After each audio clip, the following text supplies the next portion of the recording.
Bueno, un saludo a todas las personas que nos acompañan en el canal. Hoy con un video nuevo.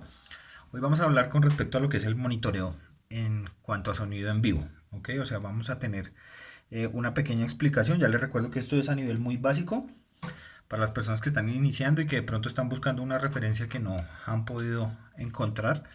Y quiero hacerlo de una manera muy básica para que sea muy fácil de entender. Bueno, entonces arranquemos.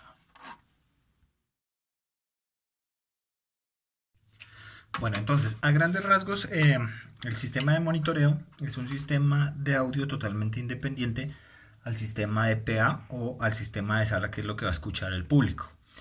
El sistema de monitoreo es lo que le va a permitir a los músicos realizar la ejecución de su instrumento o la interpretación de su canción, teniendo unas bases que les van a servir como guía a lo que están haciendo. Es decir, a pesar de que yo tengo esto montado en la tarima, dentro de los monitores no voy a escuchar la totalidad de lo que estoy escuchando en la mezcla de programa. Solamente voy a escuchar lo que el músico necesita. Esto está definido por el ingeniero de la banda o por el ingeniero del grupo y está puesto en el rider, que aquí les voy a dejar el link para que lo vean. En el tutorial anterior ahí explicaba que era el rider y ahí voy a encontrar pues lo que va a ser lo referente a las mezclas que necesito. Estas mezclas generalmente no son solo una, sino que pueden ir de 4 en adelante y se generan en la consola. Entonces, basados en lo que decía aquí el rider, el ingeniero de sonido que va a realizar la mezcla de monitores va a tomar el pedido que hicieron y va a asignar a cada una de las mezclas los elementos. Voy a poner un ejemplo, por decir algo, el baterista. Entonces, dentro del rider yo voy a encontrar que para la batería va a usar la mezcla 1 y en esa mezcla 1 voy a tener, probablemente voy a poner un ejemplo, el metrónomo, voy a tener probablemente, digamos, la voz líder y voy a tener, digamos, no sé, bajo. ¿Ok? Entonces eso es lo que va a necesitar escuchar el que va a hacer la ejecución de la batería. Entonces lo que yo voy a hacer es que en una de las mezclas de mi consola voy a poner estos ingredientes y estos ingredientes los voy a mandar a ese sistema de audio o a ese monitor para que este músico logre escuchar lo que necesita. El éxito, digamos, y la tarea principal del monitoreo es lograr que cada quien escuche lo que necesita, evitando que se presente algún tipo de retroalimentación o de feedback. Entonces, es decir, cuando yo tengo aquí mi micrófono y tengo mi sistema de audio, entonces imagínense que yo tengo 4 intérpretes o 4 músicos en la tarima. Entonces voy a tener micrófonos y voy a tener sistemas de audio todos en la tarima. Y lo que tengo que evitar para hacer un buen monitoreo es que todo esto se retroalimente o que las señales que salen de cada uno de los sistemas de audio vuelvan a entrar por el micrófono y me generen un feedback que termina en un pito. No sé si lo han escuchado cuando va uno a este tipo de cosas en vivo, que se escucha algún silbido, algún pito que es bastante molesto. El éxito del monitoreo es lograr equilibrar todos estos sistemas de audio de forma en que no me generen ningún tipo de ruido, de retroalimentación. Bueno, una vez ya digamos que tenemos repartidas nuestras mezclas y asignados nuestros elementos a cada una de las mezclas, ahí es donde van a empezar los problemas. ¿Cuál es el principal problema? Y pues el que creo que es el día a día de todos los que hacen sonido en vivo. Que la gente nunca se escucha. Que el músico siempre quiere sobresalir, siempre quiere que su instrumento o que su voz se escuche sobre los demás. Ese generalmente es el problema inicial. Cuando ya nosotros tenemos ya todo este tema organizado, lo que tenemos que hacer, o lo que yo generalmente hago, es que empiezo a dar las señales de retorno bastante parejas para que no suene más una, para que no suene más la otra, pero generalmente siempre eso termina en que uno de los músicos no se escucha. Y ahí es donde empiezan las señas y empiezan a pedirle al de la consola que tiene que subirle más a la señal. Y aquí empieza uno a subirle al monitor del otro y entonces ya el otro tampoco se escucha y entonces también quiere que le suban. Y ahí es donde todo el trabajo del ingeniero, resumido para muchos músicos, es malo, ¿ok? Porque no se escucha. Hay muchísimas formas, digamos, de ecualizar esto, pero casi nunca funciona ninguna regla porque cada cantante tiene una forma o una manera totalmente diferente de hacer las cosas. Entonces, por ejemplo, a veces usted se toma el tiempo y ecualiza el monitor y lo deja lo más plano que es posible, y cuando llega el artista entonces coge y tapa la cápsula del micrófono con la mano y daña todo el sonido, digamos, de lo que es el retorno. O llega el cantante que pone la boca como a 10 metros del micrófono y pide que le suban porque no se escucha, en lugar de él acercar el micrófono a la boca.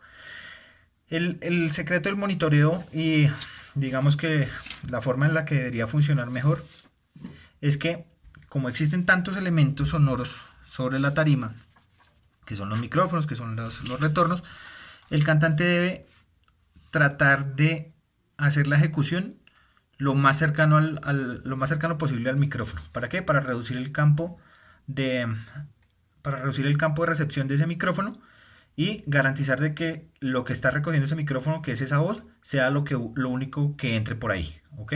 O sea, lo único que va a entrar para ese monitor. Si la persona deja muy separada la boca del micrófono, el micrófono va a tratar de recoger otras frecuencias y otros sonidos que están contiguos, y al final toda esta mezcla en la tarima va a resultar en ruido, en saturación, y nadie se va a poder escuchar.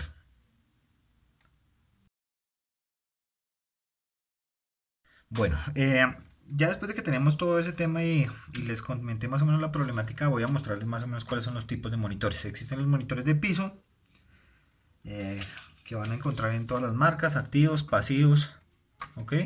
En todos los precios. Y existen los monitores in-ear, que son los que van a ir directamente al oído del músico, que también son sistemas inalámbricos que pueden variar muchísimo el precio. Al final de todo, los monitores son sistemas de audio, entonces para eso también vamos a poder usar cabinas o parlantes o altavoces activos o pasivos, dependiendo de lo que nosotros vayamos a querer hacer. Vamos a ver entonces cuánto se puede uno gastar en este tema. Y vuelvo y lo repito, todo esto depende de la aplicación y el uso final al que le vayan a dar ustedes, de cuál sea su segmento de eventos. Si su segmento es profesional, pues entonces van a tener que invertir muchísimo dinero en el tema del monitoreo. Si su sistema es de mediano y pequeño formato, pues obviamente va a poder hacer uso de elementos un poco más económicos y que le van a servir también para otras cosas. Entonces vamos a arrancar, digamos, con lo que son los monitores de piso. Entonces, los monitores de piso, o cuñas como se les conoce aquí también, pueden arrancar desde los $6.500 o desde los $2.500 los sistemas activos, y de ahí para arriba. Hay sistemas activos, hay sistemas pasivos. Eso va a depender de lo que ustedes quieran. A mí personalmente me gustan más los sistemas pasivos de monitoreo. Ya les voy a explicar por qué. Bueno, ya hablando, digamos, de lo que son los monitores de piso, entonces encontramos lo que les mostré anteriormente, una cantidad de precios y de marcas que van a hacer que el monitoreo sea tan costoso como nosotros queramos. Para las personas que tienen empresas dedicadas al pequeño formato, lo más recomendable es usar cabinas, ¿ok? Pueden usar sus cabinas activas, que también les pueden servir para eventos más pequeños. O sea, digamos, generalmente nosotros hacíamos eso. Teníamos cabinas activas que usábamos como monitor, pero cuando teníamos eventos más pequeños, pues esos monitores nos servían a manera de PA dentro de los otros eventos. Entonces así optimizábamos algunos recursos. Lo otro es la cantidad de los monitores. Generalmente se arranca con 4 y hay posibilidades de que en algunos momentos le requieran más. Entonces para eso ustedes pueden también hacer uso, pues, de lo que les decía yo, de sus cabinas activas, que van a ser PA para otras cosas, pues para otros eventos van a ser monitor. Entonces entre más de estas tengan, pues va a ser mucho más útil, ¿correcto? Les comentaba que a mí me gustan mucho los sistemas pasivos por una sencilla razón. Si yo tengo, por ejemplo, una cabina activa, ok, aquí arriba, Entonces, digamos, cuando yo hago la instalación antes de hacer la prueba de sonido, probablemente yo ajusto el volumen de mi cabina y lo dejo, digamos, al porcentaje que sé que es lo que me va a resistir, y trato de regularla desde acá de la consola. ¿Sí? Si yo tengo mi consola por acá y la tarima está por allá, o sea, el monitor está lejos, pues no voy a poder tener ningún tipo de opción adicional a subir o bajar el volumen remotamente. No voy a poder hacer absolutamente ninguna otra operación sobre esta cabina. Y no voy a poder tener pendiente también si se me está yendo a clip o si se me está saturando. Entonces, generalmente yo en ese tipo de cosas prefiero los monitores pasivos. Los monitores pasivos tienen una ventaja. Primero, el costo. ¿Ok? Entonces, una cabina activa o un monitor activo siempre va a ser muchísimo más costoso que uno pasivo. Adicionalmente a eso, dentro de la tarima me va a requerir más puntos eléctricos, mientras que el monitor pasivo no. Y la tercera y más importante es que yo voy a poder tener gestión de esos monitores, de la saturación de esos monitores, desde el rack de amplificación que debo tener al lado de la mesa de mezclas. Es mi caso. Y adicionalmente a eso, me va a permitir manejar una cantidad muchísimo más grande de monitores con una sola amplificación.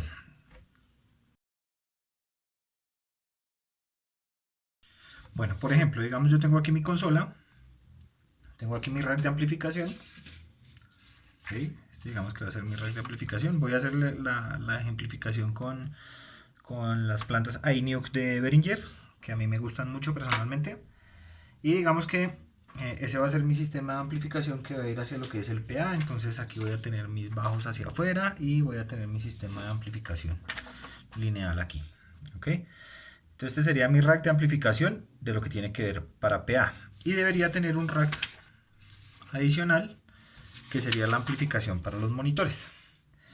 Generalmente entonces, digamos, si yo necesitara más monitores, digamos por ejemplo me pidieran, no sé, de pronto 2 monitores por mezcla, digamos que tengo la mezcla 1 aquí, que tengo la mezcla 2 aquí, okay, que tengo la mezcla 3 por aquí y que tendría la mezcla número 4 por aquí, por decir algo así. Si todos estos sistemas fueran activos, pues necesitaría X cabinas activas que se me van a elevar el precio. Mientras que si lo hago con elementos pasivos, pues voy a poder hacerlo de manera muchísimo más económica. Si yo tuviera, por ejemplo, vamos a hacer el ejemplo con estas que son de 2 canales, pero si tuviera, por ejemplo, la 46000, que es de 4 canales, o sea, aquí traería un canal más y aquí un canal más, y aquí un canal de salida y uno de salida más. ¿Ok? Estamos hablando de una, por ejemplo, una Behringer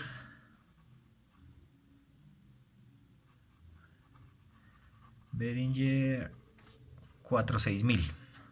¿Ok? Son 4 salidas de 1500 vatios cada una. ¿Ok? Esos son por 4. Y esta trabaja a 2 ohmios en resistencia.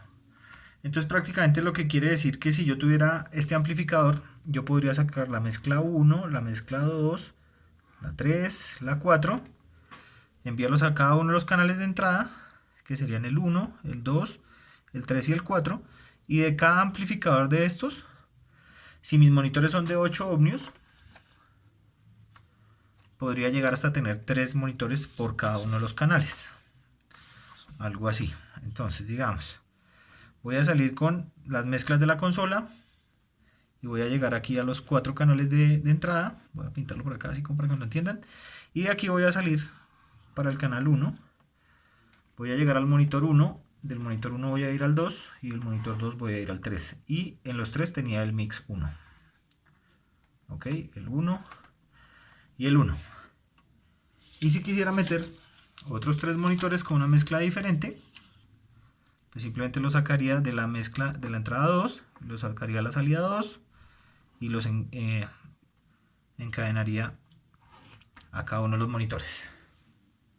Entonces prácticamente con una planta de 4 canales podría mover hasta 12 monitores pasivos. Vuelvo y digo, esto funciona para eventos de pequeño y mediano formato. Obviamente, digamos, si ya las empresas son mucho más grandes, pues van a tener un sistema de monitoreo mucho más independiente, mucho más grande. Pero digamos que esto es un ejemplo de lo económico que se podría hacer. ¿Ven? Digamos con un solo amplificador podría mover hasta 12 monitores y 4 mezclas. Los podría repartir dentro de la tarima dependiendo las mezclas que necesite cada quien, o simplemente podría reforzar a aquellos músicos que no se escuchan.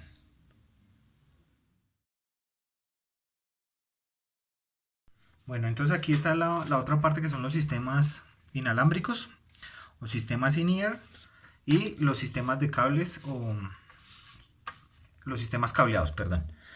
Eh, digamos, por ejemplo, para los músicos de nivel profesional hay sistemas como por ejemplo este in-ear, que es el PSM-1000, que es de Shure y arranca como desde los $5.000, o sea, alrededor de unos 20 millones de pesos colombianos cada sistema. Obviamente esto tiene una cantidad de ventajas en cuanto a los elementos de transmisión. Tiene muchísimas bandas para transmitir, va a llegar el sonido muy limpio. Bueno, tiene mil y mil cosas, mil ventajas. Pero pues si digamos que estamos hablando de un sistema de cuatro sistemas de monitoreo, vamos a estar invirtiendo casi 80 millones de pesos colombianos, o sea, como unos $20.000 más o menos al cambio. Hay otros sistemas ya un poco más económicos, como por ejemplo estos de marca china, que son SKP, son de 835.000 pesos colombianos, o sea, como alrededor de unos $200, $210. Y ya de ahí para abajo vamos a encontrar muchísimas cosas. Por ejemplo, uno de los más usados para las personas que hacemos eventos de formato pequeño y mediano son estos sistemas Takstar de la serie WPM200, que arrancan como desde los $50. Funcionan muy bien, ¿ok? Y tienen un par de ventajas que ahorita se las voy a contar. Y hay otro sistema de Behringer que se utiliza para el monitoreo de la batería. Generalmente entonces lo que hacemos es que la mezcla de la batería la sacamos por una de los auxiliares de la consola y lo enviamos por un cable para que el baterista tenga audífonos. No sé si han fijado que algunos bateristas tocan con unos audífonos o con unos cascos, unos auriculares puestos en la cabeza. Se hace con esto, ¿ok? Esto es un amplificador de audífonos. Behringer lo tiene, hay uno como de 188.000 pesos, como $50 también. Y ya digamos, vamos a ver entonces lo que les comentaba con respecto a los sistemas de monitoreo personal de Takstar. Estos son bastante económicos y tienen una ventaja, es que estos traen 6 frecuencias, ¿ok? O sea, digamos, estos transmisores traen 6 frecuencias, del 1 al 6, y los receptores igual. Entonces yo puedo tener un transmisor con una mezcla, por ejemplo el Mix 1, lo voy a poner ahí, y todos los sistemas de body pack o de receptor que tenga, si yo los configuro sobre la misma referencia, van a tener la misma transmisión. Puedo usar creo que hasta 6 receptores por cada uno de los transmisores, y podría tener 6 señales, que son las que transmite. Podría tener hasta 36 sistemas de monitoreo personal por $50 cada uno. Entonces esto es bastante económico. Los audífonos que vienen son bastante básicos, pero hay gente que es lo ideal, ¿no? Que cada músico que usa in-ears mande a fabricar su auricular a medida. Eso lo hacen aquí en mi país, ya lo averiguamos. Y hay algunas fábricas o algunas empresas que producen el dibujo, que producen el aparatito, el audífono a medida del oído de cada persona. Entonces toman un molde con una cera y después hacen un tema en silicona y luego aplican el transductor, o sea el parlante sobre ese coso, y el auricular queda hecho a medida de cada oído, sellando casi el 100% de la recepción de los sonidos externos. Entonces esto va a ser bastante conveniente para los músicos que tienen problemas con no escuchar, que bueno, son bastantes. Pues no escuchar, perdón, al momento de estar en tarima, ¿no? O sea, que se les mezclan los sonidos y que no pueden como aislar lo que ellos necesitan escuchar. Este sería bastante conveniente. Lo ideal sería que cada músico fabricara sus audífonos y yo, como prestador de servicio, le presto el body pack y él conectaría sus audífonos aquí. Eso lo hacen más que todo, digamos, por temas de salubridad y pues como por tener personalizado su servicio. Entonces, digamos, si usted es músico y le gusta usar sistemas in-ear, es bastante conveniente que usted mande a hacer sus auriculares y cuando llegue simplemente va a pedir el body pack en el que se va a conectar. Bueno, uno de los trucos que nos resulta bastante útiles con este sistema, voy a ponerlo acá para que lo averigüen en línea, Takstar WPM200. Okay. Es que generalmente he visto que muchas personas tienen la consola o tienen el FOH montado y se traen los receptores para ponerlos al lado de la consola. Entonces esto es, digamos, que una cosa que uno no debería hacer. La limitante de este sistema es probablemente la transmisión. Entonces si yo pongo, digamos, tengo mi tarima aquí, ¿cierto? Y pongo mi consola al frente. Entonces obviamente lo que estoy haciendo es que estoy enviando la señal desde el transmisor que está aquí al lado de la mesa hasta el receptor que está en la tarima y estoy incrementando esa distancia. Para asegurarme que funcionen mejor estos sistemas de bajo costo, lo que me resulta más conveniente es poner los transmisores sobre la tarima y de esta manera, al tener el cantante o el intérprete o el músico con esos audífonos, lo voy a tener más cerca. Entonces voy a reducir la distancia de transmisión inalámbrica y va a ser mucho más eficaz. Ok, para conectarlos pues acá pues simplemente lo que voy a hacer es enviarlos por el retorno del Snake y ese monitoreo lo puedo mandar directamente a la tarima y allá únicamente lo que tendría que tener sería corriente para conectar la alimentación del sistema de monitoreo. Ese sería el primer truco.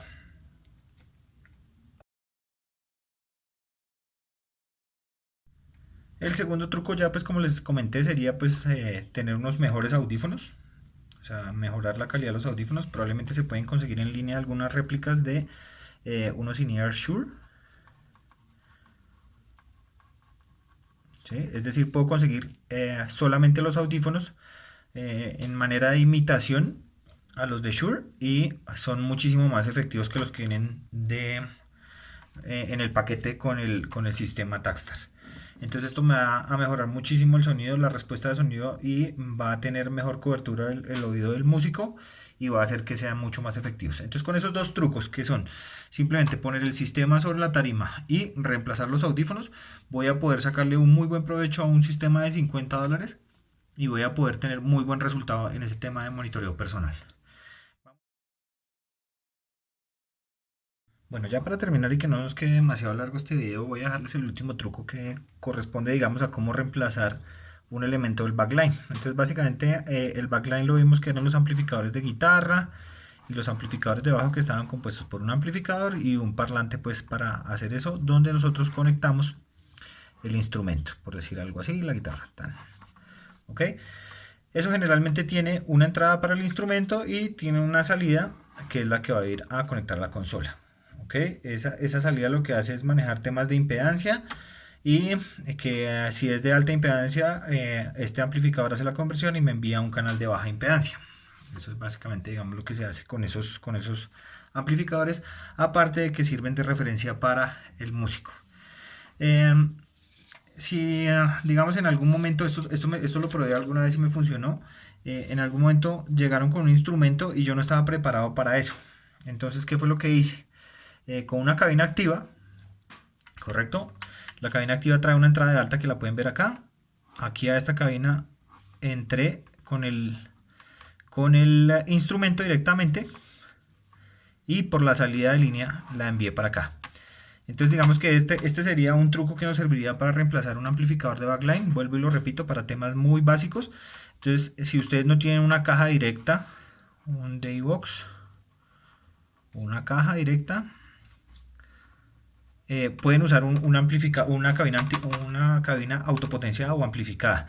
Simplemente lo que van a hacer es conectar el instrumento por la entrada de línea de alta y van a salir con un cable por la salida de Canon o la salida de línea del parlante hacia la consola. Y aquí internamente van a manejar la ganancia que va a ser lo que va a escuchar el artista. Entonces este sería un truco que les quiero dejar ahí por si se les llegase a presentar este escenario. Bueno, creo que hasta aquí porque esto está bastante enredado y bastante largo. Espero que haya sido pues del agrado de ustedes. Por favor escríbanme ahí sus comentarios si consideran que falta corregir algo o que falta agregar algo. Generalmente uno prepara el tema, pero al momento de empezar a hablar como que todo se mezcla. Entonces espero que haya sido lo más claro que haya podido. Si tienen alguna duda, por favor no duden en escribir. Recuerden el correo Gigabyte Group, así lo voy a escribir aquí, Gigabyte Group call @gmail.com. Es más fácil que me escriban acá porque a veces no puedo contestar todos los comentarios. Escríbanme por correo si necesitan alguna cosa o si tienen algún tema para proponer. Bueno, un abrazo a toda la familia sonidera, a toda la gente que se entusiasma con el sonido como yo. Un abrazo y nos vemos en el próximo video.